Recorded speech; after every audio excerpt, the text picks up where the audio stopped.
everyone, it's Leanne, and today we're going to be trying out Matty Matheson's broccoli cheddar chicken curry casserole from his awesome cookbook that's just called a cookbook. So let's get started.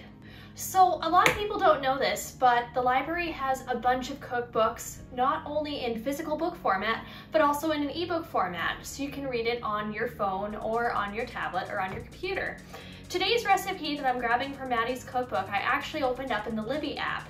So if you get a library card, you can totally check out a bunch of cookbooks like Matty's and enjoy. Now, I don't know about you, but I love Matty's energy, so I wanted to try out one of his recipes.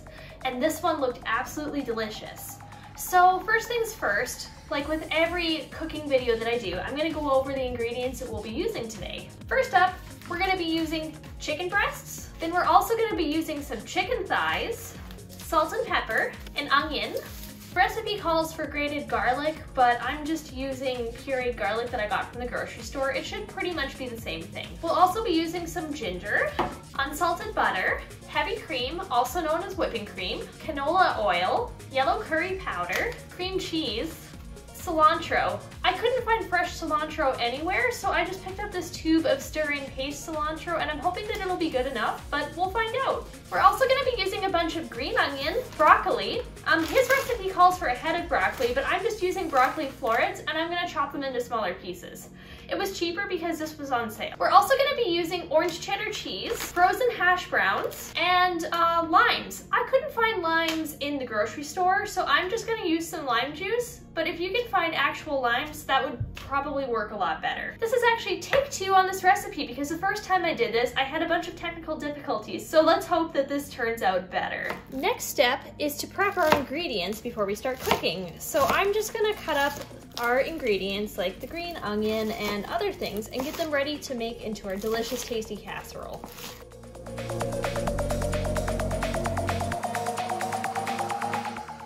I don't really know how much broccoli is specifically in a head of broccoli, so I'm just eyeballing this.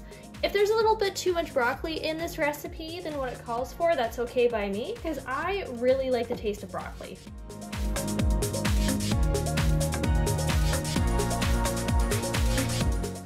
Last but not least, the chicken. We'll just be cutting it into cubes that are about an inch.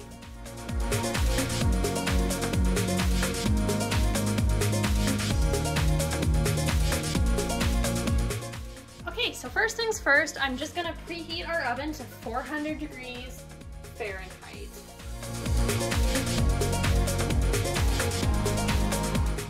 So Matty's recipe doesn't say how much salt and pepper we're supposed to season the chicken with, so I'm assuming we're supposed to eyeball it. I generally like to put more spice on my food than less spice because it can lose intensity if it cooks in a casserole dish for a while. So I'm just gonna eyeball and coat my chicken until it seems like it's pretty saturated with pepper. I'm not gonna use that much salt, it's just a personal preference of mine, but season your chicken with salt and pepper however you feel like you wanna do it. Alright, so this next part might get a little bit messy. First things first is we're gonna add some oil to this pan that's already heated on medium-high heat, and then we're gonna sear the chicken on all sides for about 2 to 3 minutes until it's a kind of crispy golden brown. I really hope I don't get oil all over my stove, but we'll find out. We're supposed to put enough oil in to kind of cover the bottom of the pan. Here we go. It might not be hot enough yet, but we'll find out.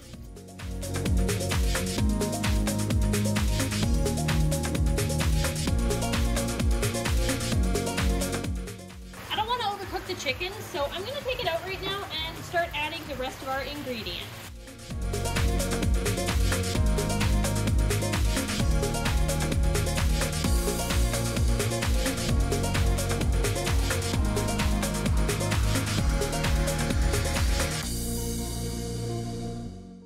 And with those 3 ingredients added, we're just going to stir it around until the stick of butter melts entirely, which should take about a minute or 2. We want to add 4 teaspoons of curry powder. After adding the curry powder, we stir this for 2 minutes and then turn the heat down to medium-low. So on my stove, that's about a 4.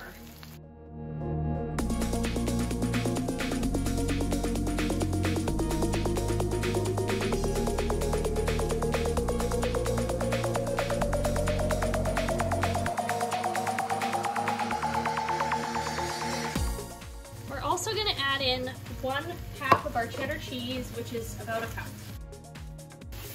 And we're just gonna keep stirring it in until it melts and it's kind of a beautiful looking ooey gooey mixture.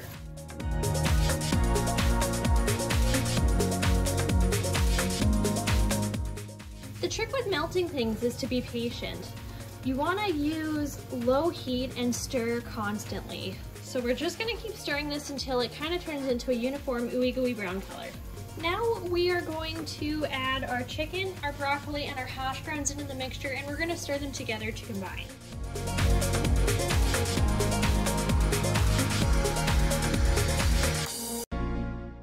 Oh, and I almost forgot to add a cup of heavy cream.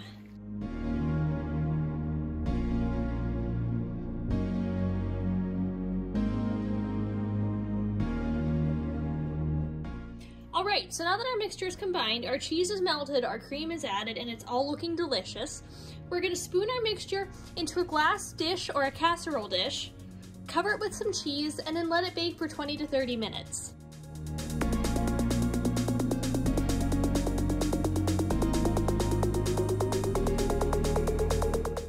So now we're going to sprinkle the rest of our cheese over the top of the casserole. And we're gonna bake it until it's a beautiful golden bubbly brown.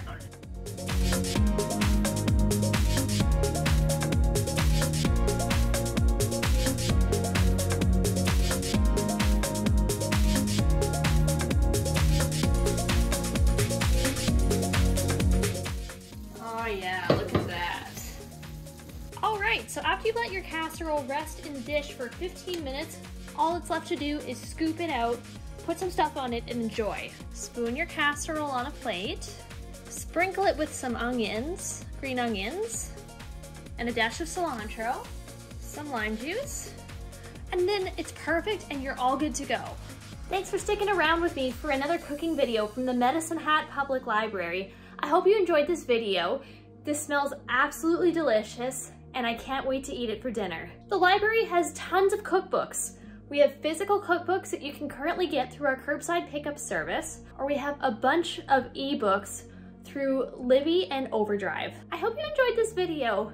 Stay safe, stay healthy, and have a great day. Bye!